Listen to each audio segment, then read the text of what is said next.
জলাবদ্ধতার কবলে আমরা নগরবাসী।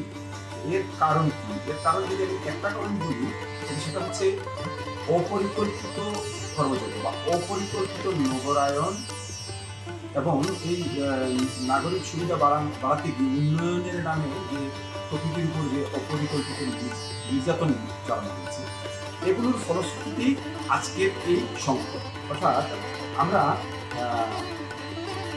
সুমাতার দাম্পত্য হারিয়েছি, এটা একটা কারণ, কিন্তু আমরা আমাদের ছড়া খাল এগুলোকে নিষ্কাশনের ব্যবস্থা ঠিকমতো করতে পারিনি।